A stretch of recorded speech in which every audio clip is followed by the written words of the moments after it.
The last handful of earth had just fallen onto my son Timothy's casket. The sound it made, that hollow, final thud against polished mahogany, still echoes in my chest 3 years later. October rain had turned the cemetery into a palette of grays and browns, and the scent of damp soil mixed with funeral lilies was so thick in the air, it felt like breathing through wet wool. I stood there in my black dress, the same one I'd worn to my husband Edmund's funeral 15 years earlier, watching the gravediggers prepare to complete their work. Timothy was 43 years old. 43! He should have been burying me, not the other way around. The wrongness of it sat in my stomach like a stone. That's when she struck. As I turned away from the gravesite, my daughter-in-law Rosalind stepped directly into my path. Not beside me for comfort, not offering a supporting arm, but blocking my way with the deliberate positioning of someone making a territorial claim.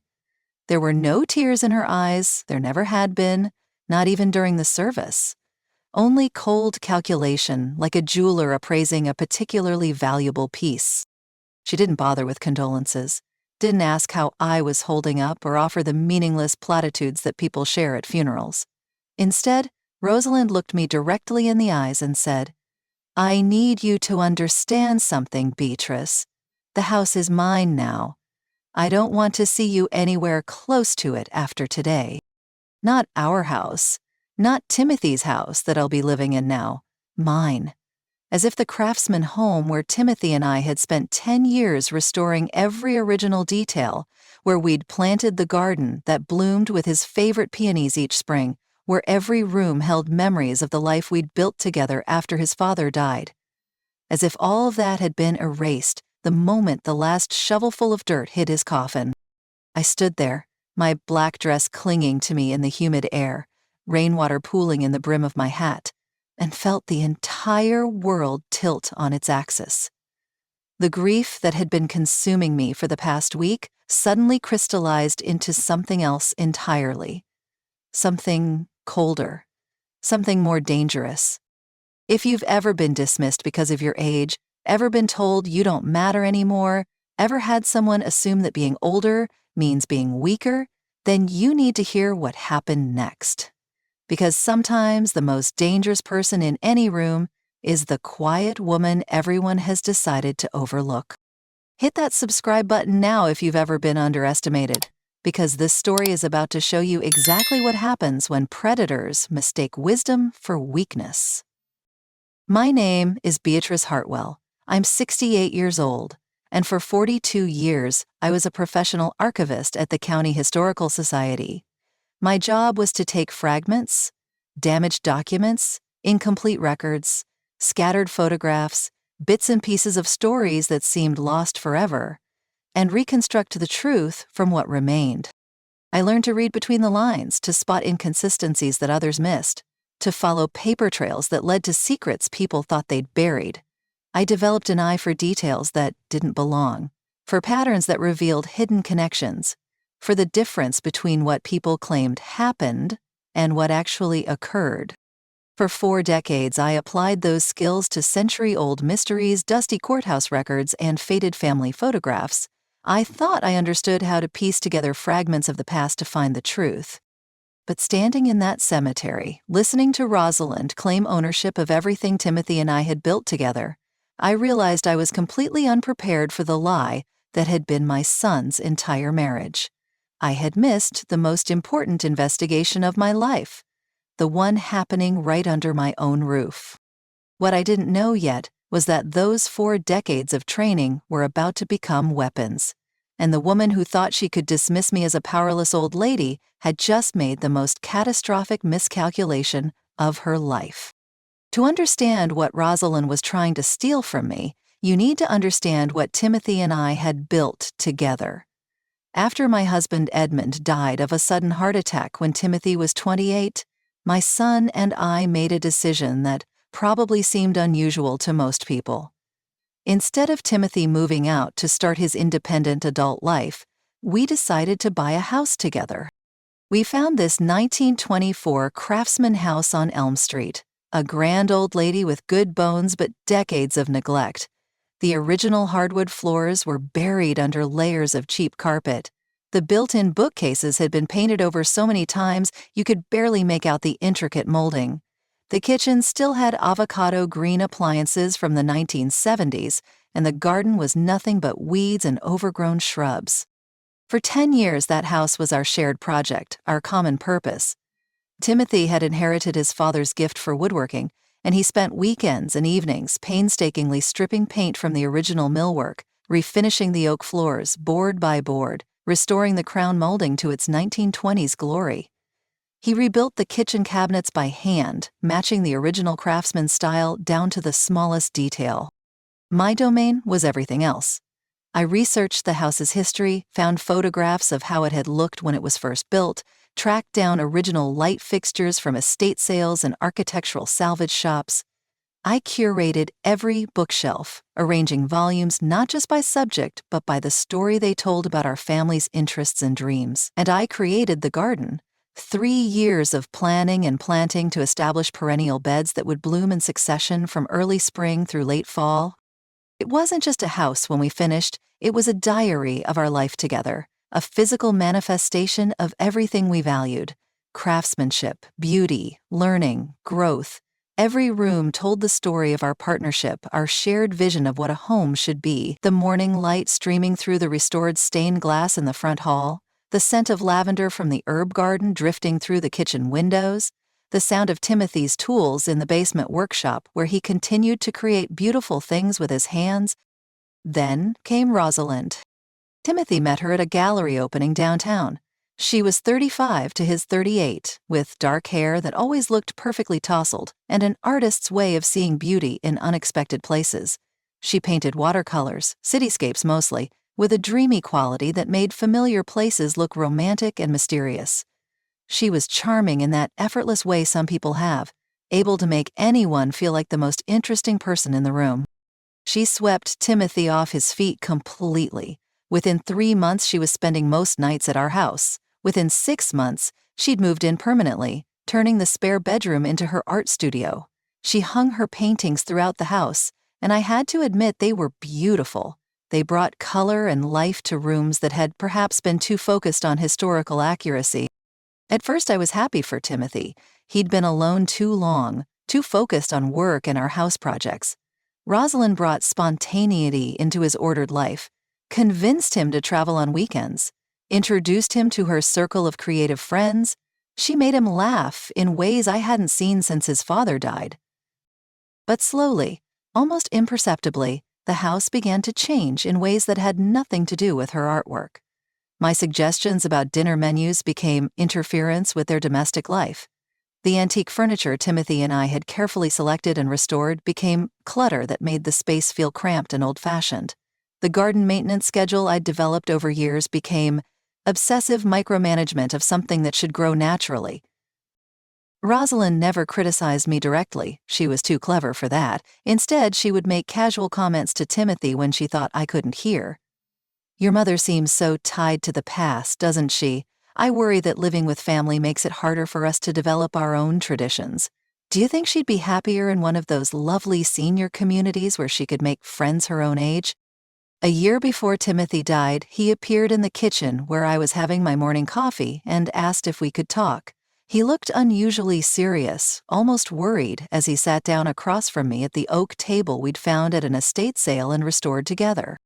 "Mom," he said, his hands wrapped around his coffee mug like he was trying to warm himself, "I need you to know something, and I need you to remember it no matter what happens in the future. This house is your sanctuary.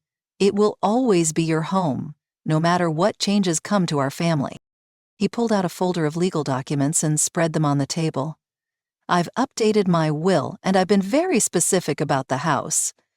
There's an ironclad clause that ensures you can live here for the rest of your life, with full rights to make decisions about maintenance, modifications, everything. Nobody can ever force you to leave." I remember asking him why he was being so formal about something that seemed obvious. Of course this was my home. Of course we would always live here together, making decisions together, caring for the place we'd built together. But Timothy looked at me with an intensity I'd rarely seen from him. "Promise me you'll remember this conversation," he said. "Promise me that no matter what anyone tells you after I'm gone, you'll remember that I made sure you would never have to leave this house." At the time, I thought he was just being overly cautious, maybe influenced by Rosalind's comments about planning for the future. Timothy was only 39, in perfect health, with no reason to think about mortality. I assumed he was just being responsible, the way his father had been about insurance and estate planning. I had no idea he was trying to warn me, no idea that he'd already begun to suspect that the woman sleeping in our house, eating at our table, planning what she called our future together, was actually planning his death. The foundation of our home had been solid, but the foundation of his marriage was built on lies I was too trusting to see. 3 hours after Rosalind's graveside declaration, I stood in the foyer of the house Timothy and I had restored together, surrounded by everything we had built with love and decades of shared labor. But now it felt like standing in a crime scene where the crime hadn't been discovered yet. The grief that had been paralyzing me for the past week, the numbing, overwhelming sorrow that had made it difficult to even get dressed in the morning, suddenly crystallized into something else entirely. Something colder, something more calculating. This wasn't about mourning anymore. This was about recognizing that I was dealing with a predator who had just revealed her true nature. Standing there in my black funeral dress, listening to the familiar sounds of our house, the grandfather clock Timothy had restored chiming the hour, the October wind rattling the original windows, I felt something ignite in my chest. Not the warm fire of anger, but the cold fire of strategy. A predator's move required a predator's response. And I was not prey. The first thing I did was exactly what any good archivist would do when confronted with a mystery. I began systematically examining the evidence that was right in front of me. If Rosalind felt confident enough to claim ownership of our house at Timothy's funeral, that meant she believed she had legal documentation to support her claim. I went to Timothy's study, the room where he'd handled all his business correspondence, kept his important documents, managed his freelance graphic design clients. It was a space I rarely entered, respecting his need for professional privacy. But that privacy was no longer relevant. The study had been systematically emptied. Timothy's desk drawers, which I knew had been full of contracts, tax documents, and client files just days before his death, were completely bare. His filing cabinets had been cleared out.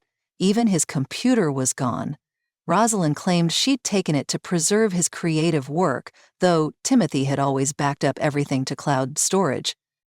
But 42 years as an archivist teaches you that people who are trying to hide something almost always miss something. They focus on the obvious places, the desk, the filing cabinets, the computer, but they forget about the hiding places that someone who's truly careful might use. Timothy had always been meticulous about important documents, almost obsessively so. When we'd bought the house together, he'd insisted on keeping backup copies of everything in multiple locations, so I began checking the places where someone might hide something truly important. Behind the bookshelf that held his collection of design and architecture books, I found a small envelope taped to the back panel where it would be invisible unless you were specifically looking for it. Inside was a small brass key and a note written in Timothy's careful handwriting. For Mom, Safety Deposit Box 427, Millfield Credit Union, our secret. Timothy had prepared for something. He'd hidden a key where only someone who knew his methods would think to look. He'd left me a message that assumed I would need to find documents that Rosalind might try to destroy or hide. This wasn't the action of someone planning for natural death. This was the action of someone who suspected he was in danger. The second thing I did was call someone I could trust completely. Nigel Pemberton had been my colleague at the County Historical Society for 15 years before he retired to become a freelance genealogist and legal document researcher. If anyone could help me understand the legal complexities of what I was facing, it was Nigel. "Nigel," I said when he answered, trying to keep my voice steady. "It's Beatrice. I need your help with something urgent. Timothy's widow is claiming ownership of our house, and I need to understand how probate law works in a situation like this." Nigel had known Timothy since he was a teenager, had watched him grow up, had celebrated with us when we'd finished each major restoration project on the house. "Beatrice," he said immediately, "that doesn't sound right. Timothy was very specific about wanting to protect your security. Are you saying she's trying to evict you?" "I think she's trying to do more than that," I told him. "I think she's been planning this for longer than we realized. I need you to walk me through probate law, and I need a discreet recommendation for a private investigator, someone who specializes in financial fraud and inheritance disputes." Nigel was quiet for a moment, and when he spoke again, his voice had taken on the same focused intensity I remembered from our most complex historical research projects. "Beatrice," he said, "if Timothy's widow is moving this quickly to claim assets, if she's this confident about overriding provisions he made for your security, then we're not dealing with normal grief, or even normal greed. We're dealing with someone who's been planning this systematically." "That's exactly what I'm afraid of," I replied. "And if she's been planning Timothy's death, then I need to understand who she really is and what she's capable of." By evening, I had an appointment with Fiona Cross, a private investigator who specialized in what she called domestic predators, people who target others for financial exploitation, often through romantic relationships. Nigel had worked with her on several cases involving fraudulent wills and forged documents. That night, sitting in the living room where Timothy and I had spent countless evenings planning our restoration projects, I realized that my 42 years as an archivist had been preparation for this moment. I knew how to research, how to follow document trails, how to spot inconsistencies in official records. I knew how to be patient, methodical, and thorough. What I was about to discover was whether those skills could be used not just to uncover historical truths, but to expose a killer who had made the mistake of underestimating a quiet woman with nothing left to lose. The countdown had begun. Rosalind thought she had won at Timothy's graveside. She thought the old lady would shuffle away defeated, leaving her free to liquidate everything we had built and disappear with the proceeds. She had no idea that she had just declared war on someone who had spent 4 decades learning how to piece together the truth from fragments others thought were lost forever. Effort? The next morning, Nigel and I met at the Millfield Credit Union at precisely 9 o'clock when they opened. I had Timothy's key, his note, and a death certificate that would allow me access to any safety deposit box registered in his name. What I didn't have was any preparation for what we were about to find. Box 427 was in the vault's most secure section, the area reserved for the bank's most valuable deposits. The clerk who accompanied us down seemed surprised that such a young man had rented one of their premium boxes, but Timothy had always been meticulous about protecting important documents. Inside the box was a manila envelope marked, "For Mom, read everything before calling police." My hands were shaking as I opened it, and what I found inside changed everything I thought I knew about my son's marriage and his death. The first document was Timothy's real will, not a copy, but the original, signed and notarized just 2 months before his death. It explicitly left the house to me with a life estate, ensuring I could never be removed. It left his business assets, his life insurance policy, and his savings to me as well, with specific language stating that Rosal would receive only personal items and a modest settlement of $10,000. But it was the letter that destroyed me. "Mom," Timothy had written in his careful handwriting, "if you're reading this, I'm gone and Rosalind is involved. She's not who she says she is. Her real name is Vivian Ashworth, and I think she's done this before. I started getting suspicious when she kept asking about my life insurance policy and suggesting I increase the coverage. Then I found emails on her computer about previous arrangements and successful completions. I've been documenting everything I can find about her real identity. I think she might be poisoning me slowly. I've been getting sicker, but only when I eat or drink things she's prepared.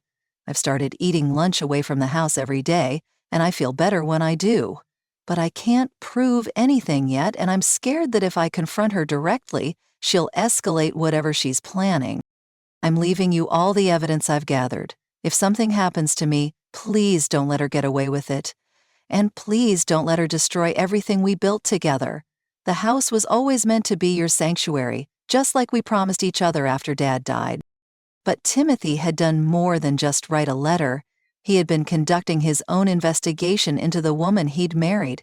There were printed emails from accounts I'd never seen showing Rosalind or Vivian corresponding with someone about timeline adjustments and asset liquidation strategies.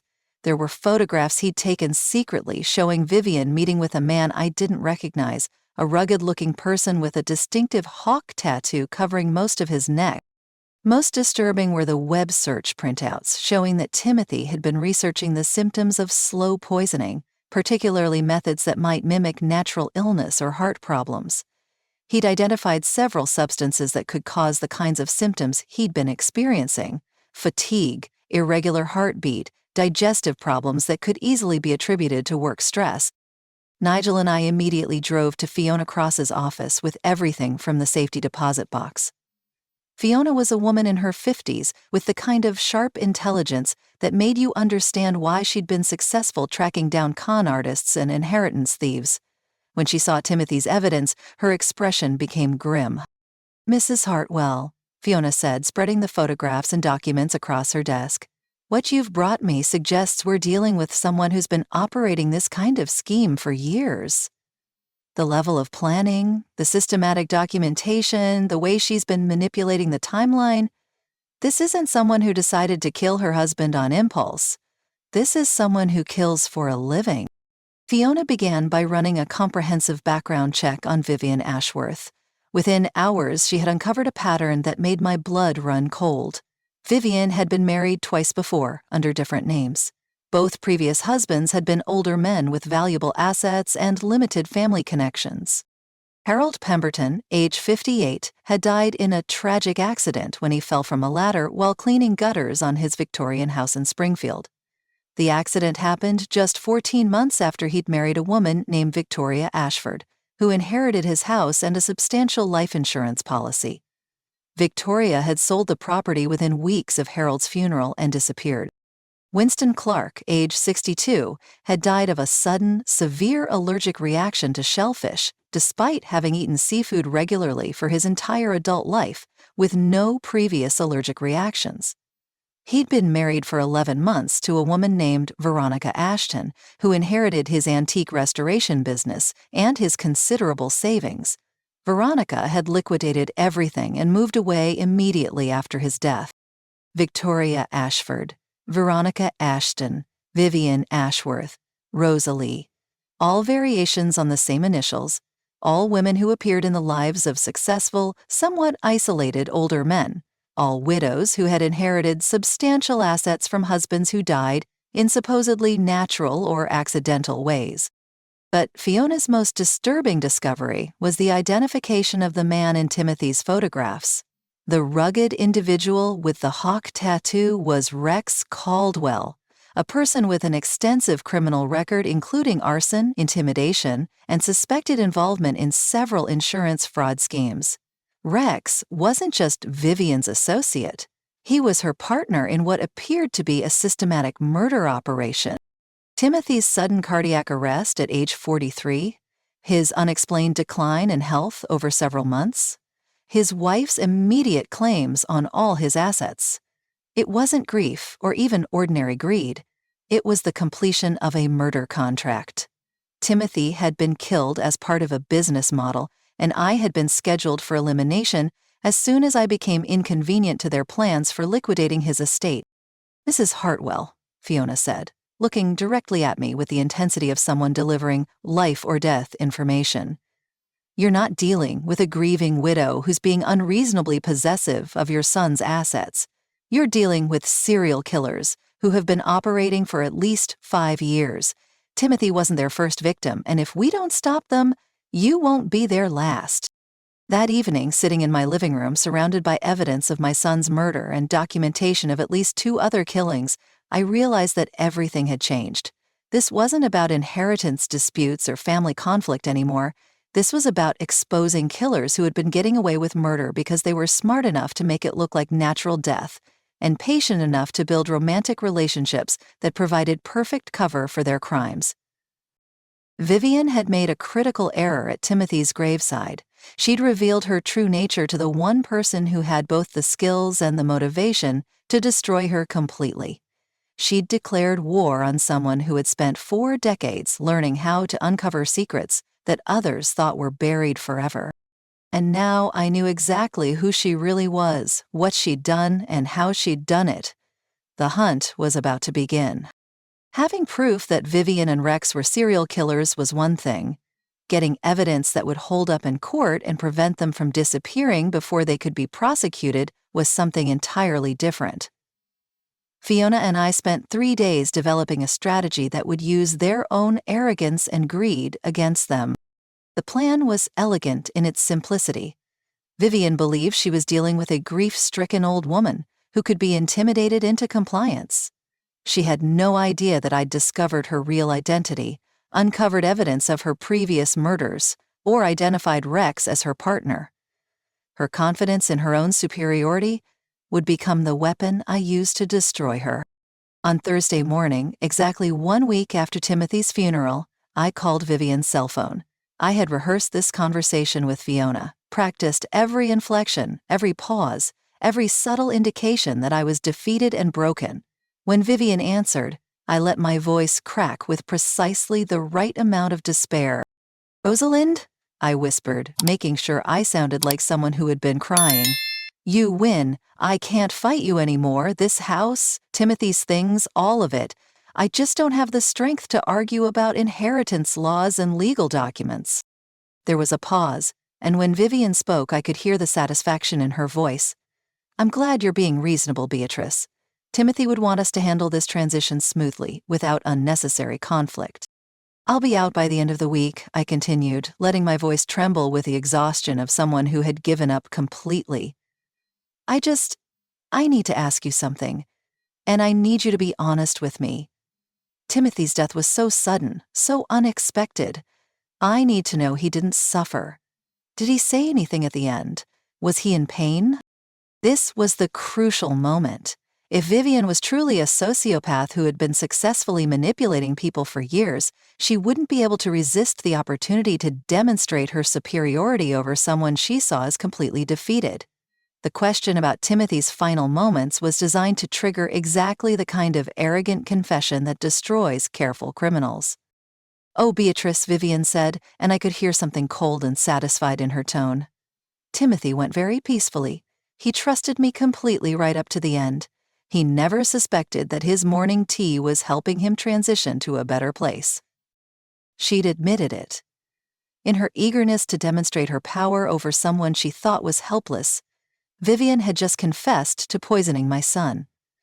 But I forced myself to stay in character, to respond like a grieving mother who was too broken to understand what she'd just heard.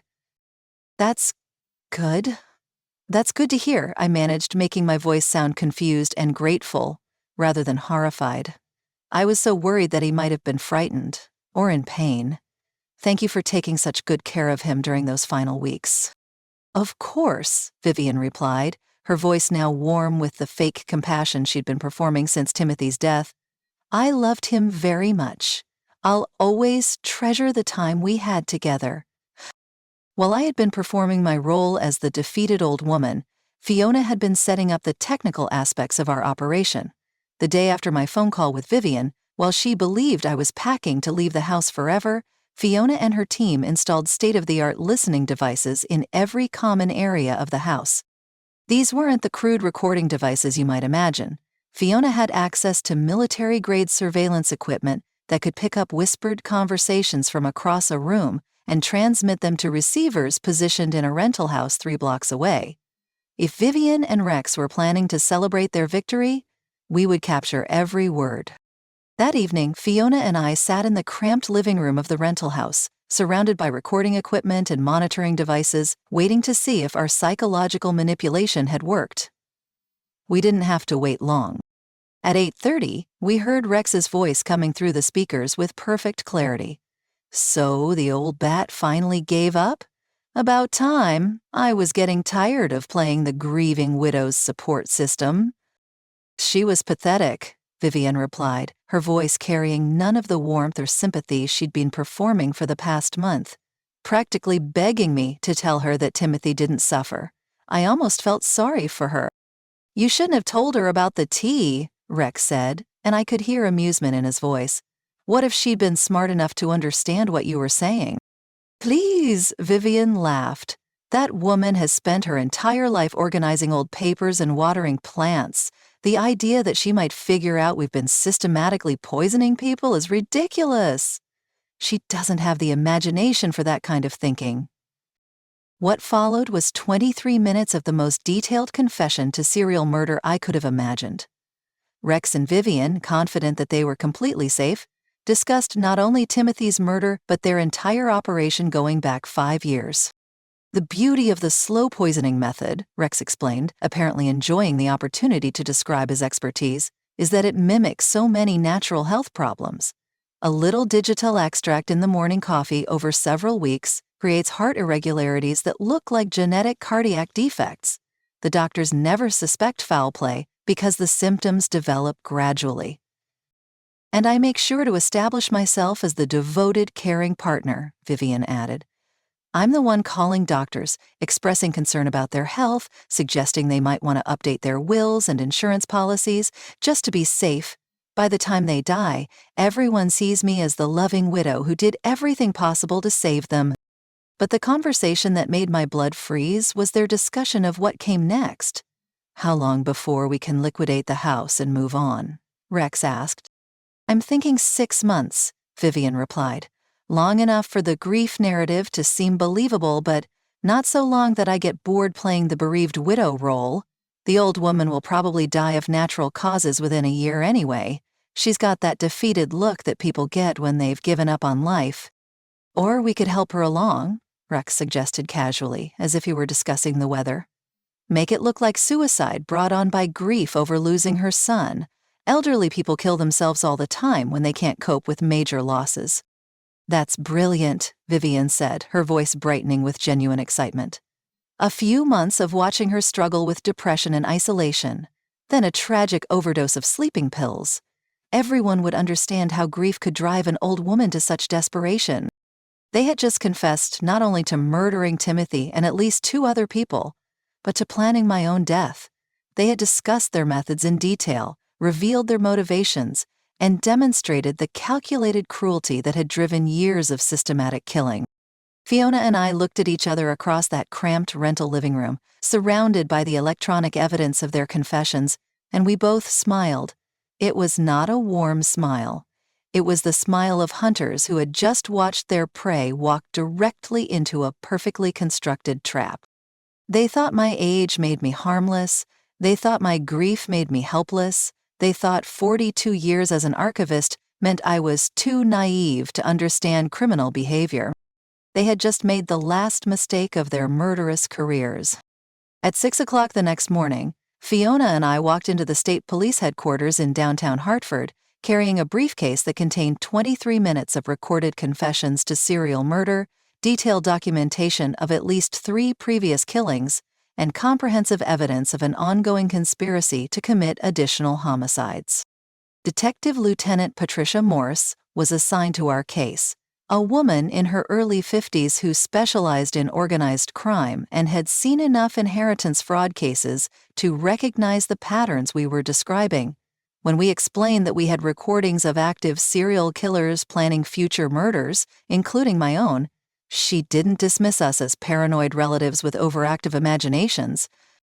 "Mrs. Hartwell," Detective Morse said after listening to the first 5 minutes of our recordings, "what you've brought me is extraordinary. If this evidence is authentic, and preliminary analysis suggests it is, you've documented one of the most sophisticated murder operations we've encountered in this state." Within 2 hours, Detective Morse had assembled a task force that included homicide investigators, financial crime specialists, forensic toxicologists, and federal agents who specialized in interstate fraud operations. The recorded confessions were immediately sent to the crime lab for voice analysis and authentication. But Detective Morse was experienced enough to understand that we had a narrow window of opportunity. Vivian and Rex were still operating under the assumption that their plan was proceeding perfectly, still believing that the defeated old woman was packing to leave town permanently, still unaware that every word they'd spoken had been recorded and transmitted to law enforcement. "We need to move quickly," Detective Morse explained, her voice carrying the urgency of someone who understood the stakes. "If they realize they've been recorded, if they understand that their conversations have been captured, they'll destroy evidence and disappear. Serial killers who've been successful for this long don't stick around once they know they've been exposed." The plan was elegantly simple, designed to catch them with maximum evidence while ensuring they couldn't escape or destroy documentation of their crimes. Police units would surround the house on Elm Street while Vivian and Rex were inside. A news crew, alerted by an anonymous tip that Fiona arranged, would be positioned across the street to document the arrests. And I would be there, visible and undeniable, to watch the people who had murdered my son face the consequences of their actions.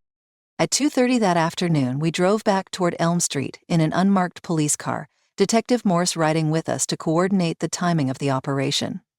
As we turned onto my street, I could see the house where Timothy and I had spent 10 years creating something beautiful, the craftsman home that was about to become the scene of justice finally being served. But what we saw when we arrived made my blood run even colder than it already was. Vivian and Rex weren't just living in our house anymore. They were systematically looting it. A large moving truck was parked in the driveway, and they were loading my belongings, Timothy's belongings, preparing to liquidate everything of value from our shared life. They weren't just confessing to past crimes. They were actively committing new ones right in front of us. Grand theft, violation of a state law, destruction of evidence. They were stealing 40 years of my life's work, erasing every trace of Timothy's existence, preparing to vanish with everything we had built together. "That changes the timeline," Detective Morse said grimly into her radio. "Suspects are actively destroying evidence and stealing assets. We move now before they can load that truck and disappear." The police units converged on our house with military precision. 4 patrol cars blocked both ends of Elm Street, preventing any escape by vehicle. Detective Morse and 3 uniformed officers approached the front door, while additional units positioned themselves around the house to prevent anyone from fleeing through the back garden I had spent years perfecting. I watched from across the street as Vivian emerged from my house carrying a box of Timothy's awards and professional certificates, intellectual property, and sentimental items worth thousands of dollars that she had no legal right to possess. The expression on her face when she saw the police cars was everything I had hoped it would be: shock, fear, and the dawning realization that her carefully constructed plans had been completely destroyed. Rex appeared in the doorway behind her, took one look at the police presence, and made the catastrophic mistake of trying to run. He dropped the box of financial documents he'd been carrying and bolted toward the back of the house, apparently forgetting that anyone intelligent enough to call the police would be intelligent enough to have the exits covered. He made it approximately 40 yards through my vegetable garden, trampling the late-season tomatoes and winter squash I had planted in July, before 2 officers tackled him next to the greenhouse where Timothy and I had started seedlings every spring. There was something deeply satisfying about watching him taken into custody, surrounded by the evidence of life and growth he had tried so hard to destroy. "Vivian Ashworth," Detective Morse announced, using handcuffs that gleamed in the afternoon sunlight, "you are under arrest for conspiracy to commit murder, insurance fraud, grand theft, and violation of a state law. Rex Caldwell, you are under arrest for multiple counts of premeditated murder, conspiracy, theft, and fraud." "This is insane," Vivian screamed as the handcuffs clicked into place around her wrists. "That bitter old woman is delusional and vindictive. She can't accept that Timothy chose me over her. She's making up wild stories because she can't handle being alone." That's when Detective Morse played the audio recording on her phone. Vivian's own voice, crystal clear and undeniable, discussing the digitalis extract she'd been putting in Timothy's morning tea, laughing about how the idiot never saw it coming, planning my own murder to look like grief-induced suicide. The color drained from Vivian's face as she heard her own words played back to her, The confident, manipulative woman who had declared ownership of my house at Timothy's funeral was gone, replaced by someone who finally understood that her victims had been more intelligent, more resourceful, and more determined than she had ever imagined. But it was Rex who provided the final confirmation we needed. As the officers loaded him into the patrol car, he turned toward Detective Morse with the desperation of someone who realized his entire criminal enterprise was collapsing around him. "Wait!" he shouted, his voice cracking with fear. "I can give you everything. Names, dates, locations, methods. We kept records of all of it. Vivian doesn't know about the files I maintained, but I documented every operation, every target, every technique we used." "Mr. Caldwell," Detective Morse replied calmly, "you'll have plenty of opportunity to discuss your cooperation during your interview with homicide detectives. Right now, you're under arrest for multiple counts of murder in the first degree." The news crew that Fiona had alerted captured everything: the arrests, the evidence being removed from our house, my statement about discovering the conspiracy that had killed my son and at least 2 other innocent people. By evening, our story was the lead item on every local news program and had been picked up by national networks interested in the serial killer angle. Beatrice Hartwell, a 68-year-old retired archivist, used her research skills and determination to expose a murder conspiracy that had been operating for over 5 years, the Channel 12 reporter announced. Her investigation led to the arrest of 2 suspects in what police are calling one of the most sophisticated serial killing operations in state history. Within 72 hours, Detective Morse's task force had identified evidence linking Vivian and Rex to 4 additional suspicious deaths in 3 states. Insurance investigators had frozen accounts containing over $2 million in fraudulent claims. The FBI had opened a federal investigation into their interstate fraud operation. But most importantly, the district attorney announced that both Vivian and Rex would be charged with first-degree murder in Timothy's death, with additional charges pending as the investigation expanded into their previous victims. The recorded confessions, combined with the physical evidence we had gathered, made their convictions virtually certain. Vivian had thought that declaring ownership of my house at Timothy's funeral would be the end of my story. She believed that seizing my home, stealing my security, and erasing my son's promises would leave me powerless and defeated. Instead, it became the beginning of her complete destruction. Because sometimes, when you threaten someone who has nothing left to lose, you discover that they have everything they need to fight back. And sometimes, the quiet old woman you've dismissed as harmless turns out to be the most dangerous opponent you've ever faced. The trials took place 8 months later, in a courtroom packed with families of victims, journalists covering what had become known as the Heartland serial murders, and law enforcement officers from multiple states who had been tracking similar patterns of suspicious deaths among older property owners. District Attorney Rebecca Walsh had assembled a prosecution team that included specialists in toxicology, financial fraud, and interstate crime networks. They had spent months building a case that would not only convict Vivian and Rex for Timothy's murder, but expose the full scope of their 5-year killing spree across 3 states. The evidence was overwhelming and methodical. Phone records showing hundreds of calls between Vivian and Rex dating back years before she had even met Timothy. Financial records revealing that Rex had been the supplier for specialized chemical treatments at properties where the owners subsequently died of rare cardiac conditions.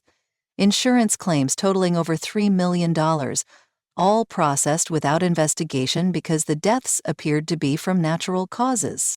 When I was called to testify, I walked to that witness stand carrying not just the evidence we had gathered, but the weight of Timothy's memory and the responsibility to speak for at least 6 people who could no longer speak for themselves. The prosecutor asked me to describe my son's health before Vivian entered his life, and I told the jury about a vibrant, healthy 38-year-old man who had never had heart problems, who exercised regularly, who had passed comprehensive medical exams for life insurance policies just months before his death. The defense tried to paint me as a bitter mother-in-law who couldn't accept her son's marriage, an obsessive woman who had constructed an elaborate conspiracy theory because I couldn't face the reality of natural death. But when they tried to discredit my investigation methods, I looked directly at the jury and said, 42 years as an archivist taught me to follow evidence wherever it leads, not to create stories that make me feel better about painful realities. The jury deliberated for less than 3 hours. When they returned, the foreman stood and delivered verdicts that would ensure Vivian and Rex would never have the opportunity to kill again. Guilty on all counts of first-degree murder, conspiracy to commit murder, insurance fraud, grand theft, and racketeering. Judge Patricia Coleman sentenced them both to life in prison without the possibility of parole, plus consecutive sentences for the fraud and theft charges. The defendants operated a murder enterprise that specifically targeted vulnerable individuals and devastated families across multiple states, Judge Coleman said. The calculating nature of these crimes, the number of victims, and the complete lack of remorse demonstrated by both defendants requires the maximum penalties allowed by law. But justice served was only the beginning of what became the most meaningful chapter of my life. The house on Elm Street, returned to me through Timothy's true will, could have remained a private memorial to our shared life. Instead, it became something larger. A center for protecting others who might be targeted by predators who exploit trust and vulnerability. Timothy's study, where he had conducted his desperate investigation into the woman who was killing him, became the headquarters of Timothy's Shield, a nonprofit organization dedicated to investigating suspicious deaths of isolated individuals and providing resources for people who suspect they're being exploited by romantic partners, caregivers, or family members. Using the life insurance money that Timothy had secretly protected from Vivian's reach, plus donations from families of other victims, Timothy's Shield now employs 3 full-time investigators, a forensic toxicologist, and a legal advocate. We've investigated over 40 cases of suspicious deaths or near deaths involving older adults with valuable assets. And we've prevented at least 12 attempted murders by exposing predatory relationships before they could be completed. Detective Lieutenant Patricia Morse, who had taken our evidence seriously and coordinated the arrests, now serves on our advisory board. She speaks at our educational programs, teaching people how to recognize the warning signs of systematic exploitation and how to document evidence properly if they suspect crimes are being committed against them or their loved ones. Fiona Cross, the private investigator who helped me expose Vivian and Rex, now runs our investigation division. She's training other retired professionals, former teachers, librarians, social workers, people with analytical skills and time to dedicate to protecting vulnerable community members, to recognize patterns of financial abuse and romantic exploitation. The house itself has been transformed from a private residence into something approaching a community resource center. The large kitchen where Timothy and I used to cook meals together now hosts support groups for families dealing with suspicious deaths of loved ones. The living room where we used to watch evening television now serves as a meeting space for people learning to protect themselves from inheritance thieves and romance scammers. Every month, we gather in what used to be our dining room for Timothy's Circle meetings, where families who have lost loved ones to similar predators share information, support each other, and plan educational programs for our communities. We remember our loved ones not as victims, but as people whose deaths sparked changes that will protect others. There are moments, especially in the evening when I'm working in the restored garden behind the house, when I feel Timothy's presence in the things that are growing, the knowledge being shared, the relationships being built in the space we created together. This isn't the life we planned when we bought that craftsman house and began restoring it room by room, but it's a life that honors everything he valued, protecting people who need advocacy, using intelligence and determination to fight injustice, building something meaningful that will outlast our own lives. The perennial garden Timothy and I planted together blooms more beautifully each year. The woodwork he restored continues to showcase the craftsmanship he valued so highly. The house we built with love now serves dozens of families each month, providing resources and support for people who might otherwise become victims of the kinds of predators who killed him. People often ask me if I feel satisfaction from Vivian and Rex's convictions, if achieving justice was worth the months of investigation and legal proceedings. But I've learned that justice isn't just about punishment. It's about ensuring that terrible experiences become the foundation for protecting others, that personal tragedy becomes the catalyst for societal change. Vivian tried to erase me from Timothy's story, to reduce me to an inconvenient obstacle that needed to be eliminated. Instead, her crimes forced me to discover strengths I didn't know I possessed, skills I had never needed to use, and a capacity for strategic thinking that exceeded anything I had developed during 42 years of archival work. If you've enjoyed this story about refusing to accept the unacceptable, about fighting back when people assume you're too old or too powerless to resist, about discovering that your greatest strength might emerge in your darkest moment, then please subscribe to this channel and share this story with someone who needs to know that age is not weakness, that grief is not helplessness, that being underestimated can be the most powerful advantage of all. They thought my story ended when Vivian declared ownership of my house at Timothy's graveside. They believed that 68 years old meant I was finished fighting, finished growing, finished mattering in the world. Instead, it was just the beginning of learning that the people who count you out are usually the ones who have the most to fear from your potential. The beginning of understanding that every ending can become a new beginning if you're brave enough to write the next chapter yourself. Your story isn't over either. Your power isn't gone. It's just waiting for the moment when you decide you're worth fighting for. Timothy's shield is saving lives. The house we restored with love is protecting families. The garden we planted together continues to bloom. And somewhere in a prison cell, two killers are learning that the quiet old woman they dismissed as harmless turned out to be the most formidable opponent they ever encountered.